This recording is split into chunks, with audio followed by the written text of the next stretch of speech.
realtor with Washington Fine Properties, and I'm here at Shenandoah Vineyards with Michael Shafts, the owner and seller.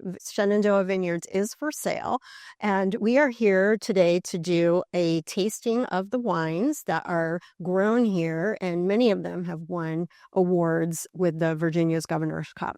I wanted to introduce Michael Shafts and let him say why he chose this area, why he wanted to make wine here, and then we can get started with tasting some of these yummy wines. Thank you, Debbie. So we took over Shenandoah Vineyards in 2018, and I had previously been a consultant here and knew the potential of this property. And when it was available for sale and we were growing incredibly fast in Charlottesville and ran out of room, I thought it would be a great idea to expand our operation for our custom winemaking service, but also maintain the Shenandoah brand and the history of this property as being currently the oldest operating winery in Virginia. So a lot of history here, and I wanted to maintain it and help develop it, but also use this potential, this great vineyard site and the winemaking. So we have our facility in Charlottesville. We make estate wines here. We've replanted a lot of the vineyards here over time.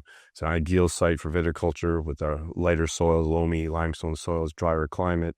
And so we've developed the vineyards, improved on the winemaking, and we do a lot of consulting for other wineries in the area, whether it's in viticulture, winemaking.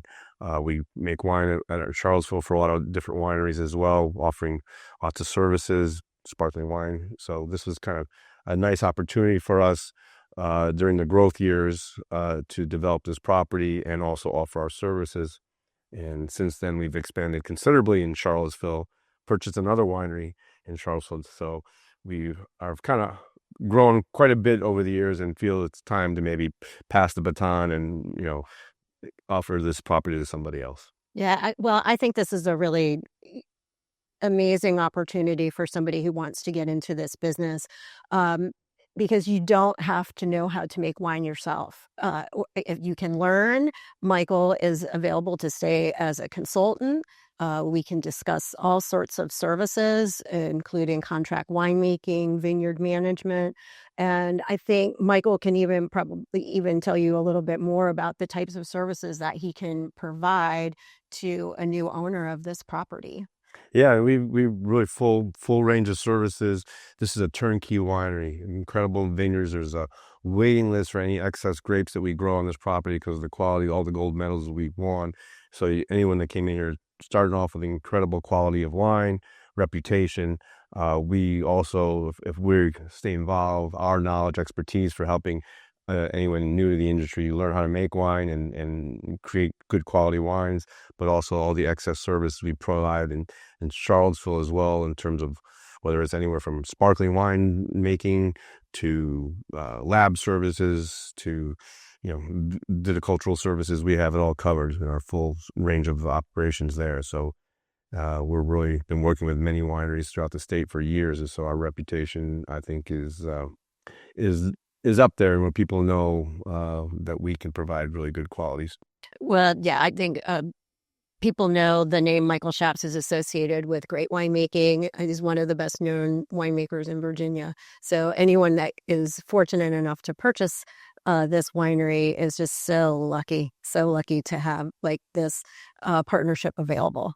So we're just going to have like a tasting. I'm so thrilled to be able to do this with the winemaker and the owner.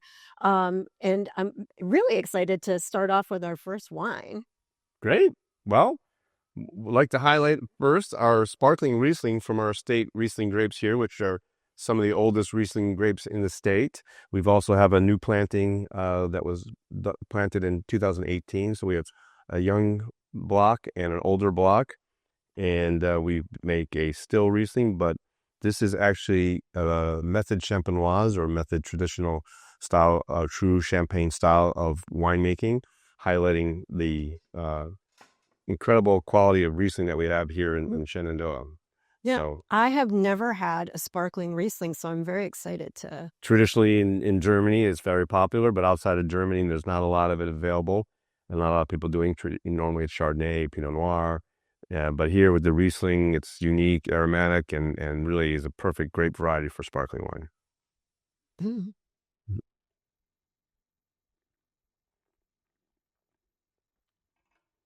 Mm. Nice minerality to it. Yeah. It's really refreshing citrus notes. Yeah, it's definitely got just enough acid, Mm-hmm.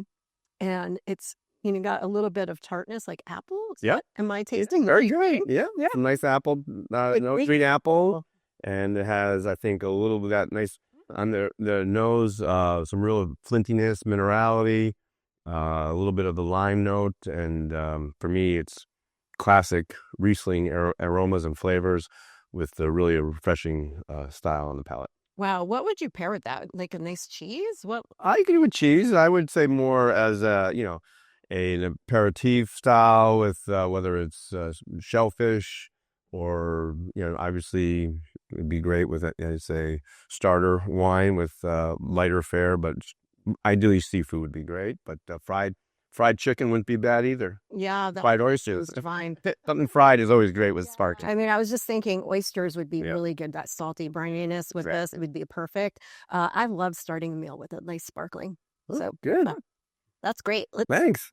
So So that's the sparkling Riesling, and that's the current release, which is 2017 here. So it's got some nice age to it, but still really fresh. So it's we're very fortunate we can age our wines, and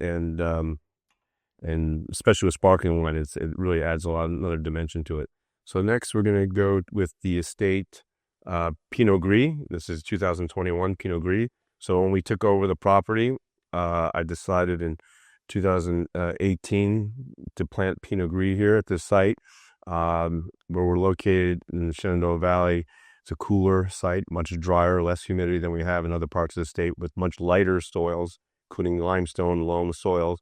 And I wanted to differentiate and highlight the, growing conditions we have here with some varieties that aren't usually possible to grow in other parts of Virginia. So Pinot Gris was definitely a grape that's very popular for consumers and really does well here.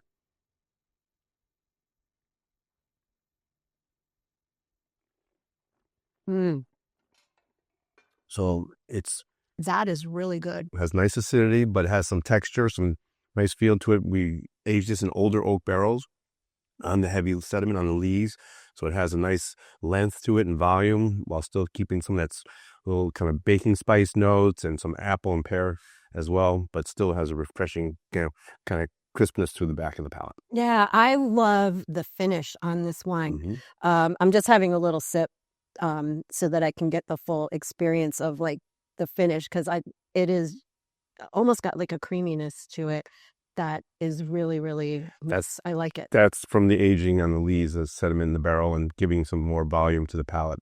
That time in the barrel really helps. So, actually one of the things I did want to talk about as well is actually the pricing on these wines. It's unbelievable price on these wines. And if you go to the website and check out the prices of these wines, these are very affordable. But I think this was really good. I like this quite a bit. Thank you. Yeah, no, we're finding there's not many Pinot Gris in Virginia, and so it's also a consumer wine that people just easy to drink. It goes with lots of, again, with seafood, but also with chicken and lots of different, or aperitif.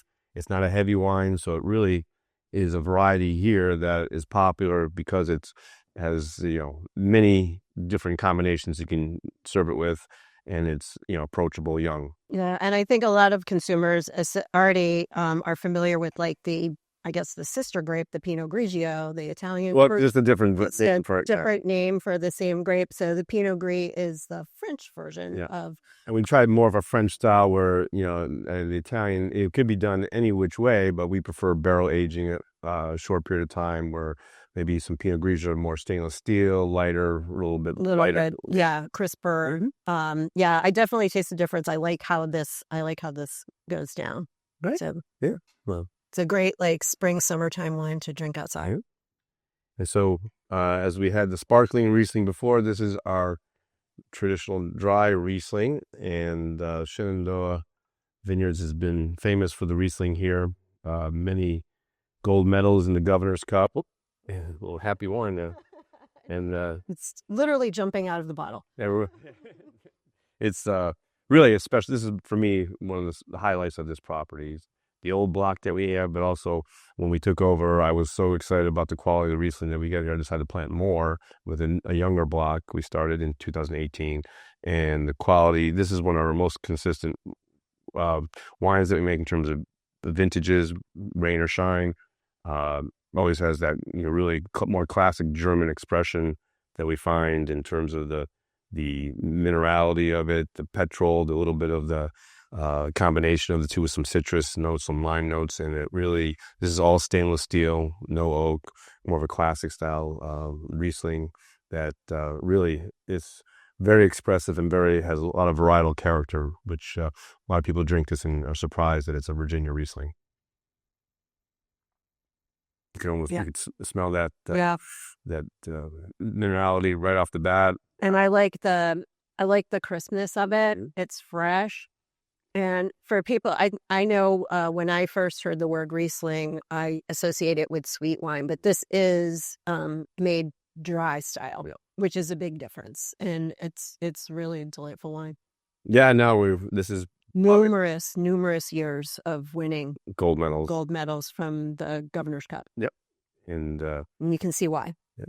Unfortunately, there's not a lot of Riesling in the state, and on occasion we will sell some of the excess grapes if we have it, and there's a waiting list for these grapes if we decide to sell them. So they're very well known.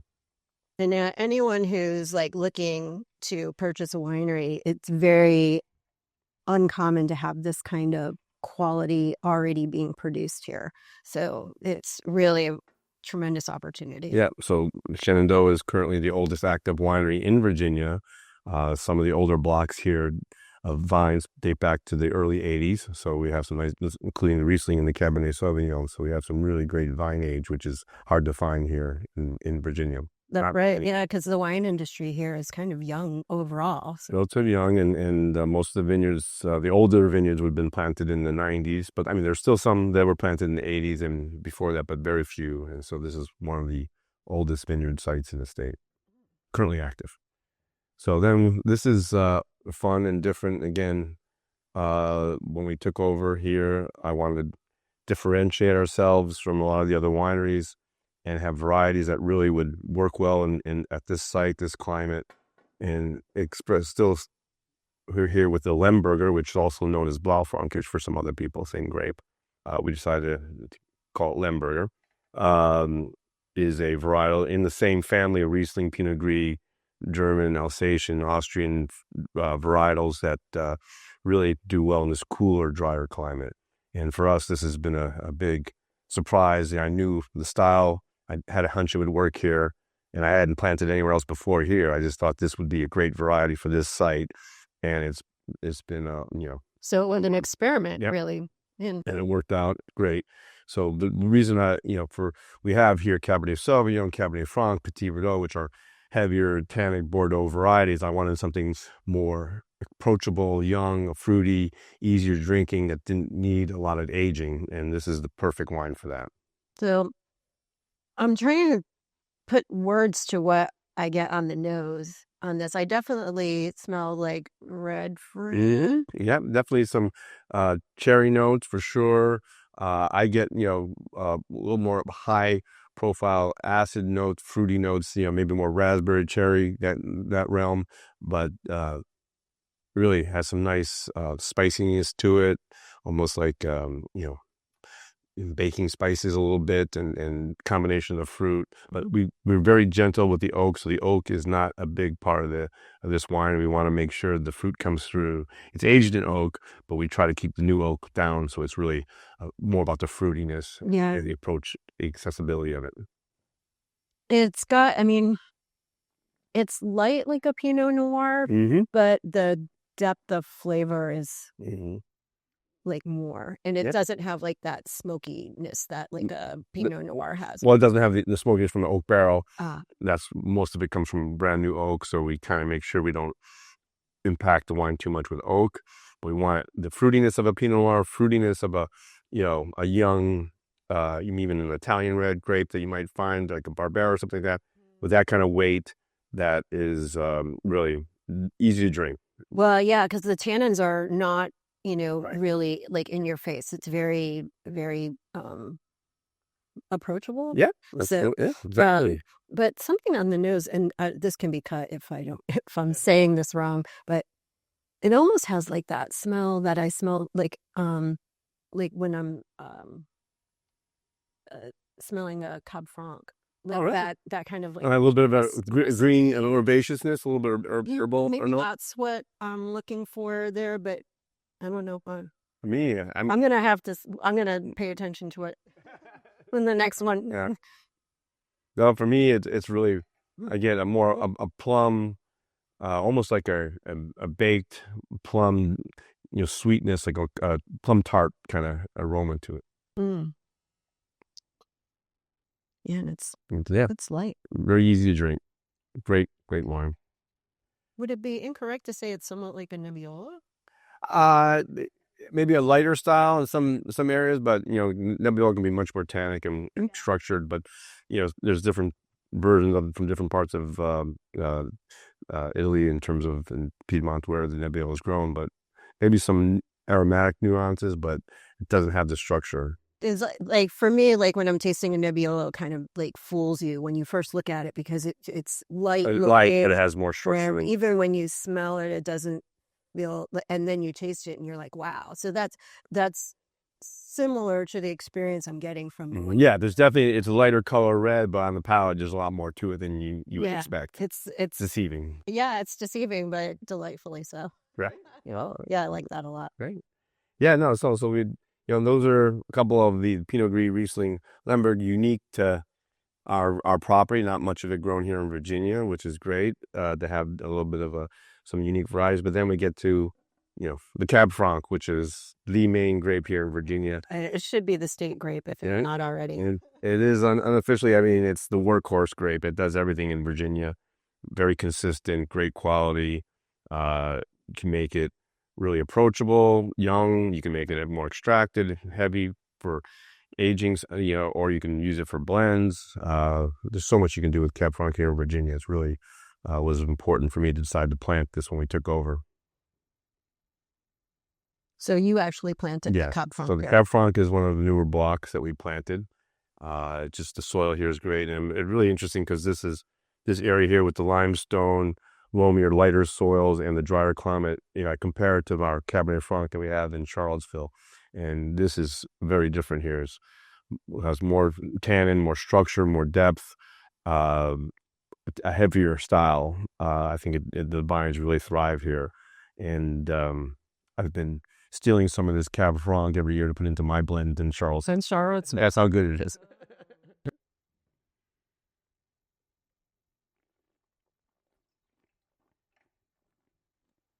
So this vintage is for the 2020, which I believe was a gold medal winner in the Governor's Cup. Yes. And this is a soft, round vintage. It's not a big, heavy extracted vintage. It's also got some bottle age. So right now it's beautiful, perfect timing for it. 5 years to 6 years technically. Yeah. The tannins are browned out. You're getting some nice depth in the mid palate. Again, some more of that little spice, cedar notes, as well as some really cherry and It definitely tastes cherry notes. Yeah. So actually, you bring up the point about the aging. So this one is 6 years old. How long do you think how age worthy are these? Like, what's our drinking window here? Wow. For the reds, for me, the reds that we do, the Lemberger maybe a little less than the Petit Verdot, Cab Franc, Cabernet Sauvignon. Lemberger, 5 years or so, 6 years is ideal. I mean, it'll age longer, it'll age 10 plus years. But for me, Lemberger is perfect 5 to 7 years. Cab Franc, really like right now, 6 to 10 years of aging is perfect. Cabernet Sauvignon even longer, and Petit Verdot longer. I mean, I have older vintages from here that 10, 15 years are amazing. So Still tasting. yeah, no, these wines have lots of aging potential. Yeah, that's incredible. Thank you. All right, we're gonna move on to our last wine. Sadly, our last wine. So this is, I think, really, besides the Riesling, in terms of notoriety, this Cabernet Sauvignon is a consistent gold medal winning wine. old vines here. The only block we have here, the original Cabernet Sauvignon vines that were planted, I believe, in the early 80s. It really, Cabernet Sauvignon doesn't do well everywhere in Virginia. It doesn't like the heavy clay soils we have in central Virginia, but here on the lighter soils, drier climate, it thrives. This wine, these grapes make amazing wine, whether in an off year, rainy year, or a really hot, dry year. It seems like so consistent, no matter what the conditions are.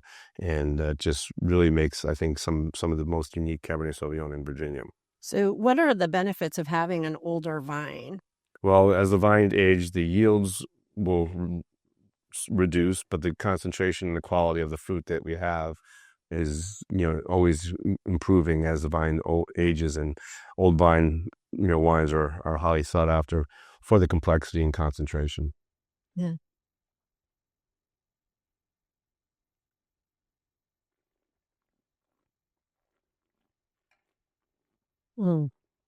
That's really good. Still young, lots of tannin up front. Yeah. Really more darker cherry notes on the palate. And the oak is still there. This gets about 50% new oak in the blend to help with the aging, and you still can feel some of that, toast and vanilla characteristic, and on the palate as well. It has some, really good length and structure. It's still quite a young wine. Yeah. How long do you age this in the barrel? Almost 2 years, just about 2 years, and 50% new oak. Okay. So it's quite a time commitment. Yeah, patience, Yes. and we're fortunate that we can do that, and then also age in the bottle. So folks are coming, want to purchase a 2021 Cabernet Sauvignon. We've done half of the aging already for you, and another 4 or 5 years will be perfect, but it's delicious right now with a big ribeye would be nice right now. Yes, that sounds amazing, actually. So, and this is also a Governor's Cup, a gold medal winner in, I think, a previous year, but it's still, it's still drinking beautifully now. And we'll be finding out in a few short weeks what the results are for the 2025. Is it the 2025 Governor's Cup? So we will have to do a follow-up video for, I'm sure, the award-winning wines that come off of Shenandoah. Well, in previous years, the Shenandoah Vineyards has been the most gold medal winning winery in the Shenandoah Valley several years in a row. Wow. So we've, I did not know that. Yeah, most years before they limited the number of entries, we had consistently the most gold medals. Now there's 6 entries per winery limitation. So I can't remember last year, but we were right up there. We're always several gold medals each vintage, if not more, and several times we've been in the governor's case. Well, let's chat a little bit about the Shenandoah Valley and winemaking here, because you were recently, Shenandoah was recently featured in a podcast as a kind of like an up and coming area for wine in Virginia. Mm-hmm. Yeah, no, I think as the history of Virginia viticulture has evolved, originally the owners of wineries decided to plant vineyards where it was closer to the tourism population, whether in Charlottesville or Loudoun County, not necessarily always the best areas to grow grapes, more proximity to where they lived or where they wanted to have their business. Slowly but surely, people realized that the Shenandoah Valley is the ideal location for growing in Virginia now. There's an increasing amount of interest and investment in the Shenandoah Valley in viticulture due to the soils being more appropriate for grape growing, but also the rainfall is considerably less here in the valley than whether in Charlottesville or in Loudoun County. So the combination of those two with a cooler climate really, and the affordability of the real estate here has drawn a lot of interest, where more wineries are opening here and more people just planting vineyards here. So they've used the grapes at their wineries in other parts of the state. So that's really been seen as a big push in Shenandoah Valley. Since I've been here, I've seen it's incredible how much growth there has been here in the industry. Yeah, and I think increasingly, at least I know in Loudoun County, I'm not sure about Albemarle, but government regulation and rules and zoning have really kind of made it more difficult to do businesses in those areas, whereas Shenandoah is open for business. Yeah, and this is farming region, and agriculture, and they're definitely more receptive to vineyards and farming here. It's a lot easier to do because there's a lot of farmland available versus trying to develop a vineyard in a residential area. Right, on a gravel road and all the other challenges that you have in these areas. This is such a great location. We're only a few minutes from 81, and it could easily be part of a wine tour Yes, of other winery. we're right in the area with 4 other wineries within 20 minutes of us. A mile and a half off 81, situated right between Harrisonburg and Winchester. I mean, half hour to each here in a great location. Yeah, and really great wine. Thank you so much, Michael, for letting us take a tour through. It's like a virtual tour of the vineyard through the grapes. So that's where it's all, the wine's made in the vineyard. Yeah. Thank you again. Thank you.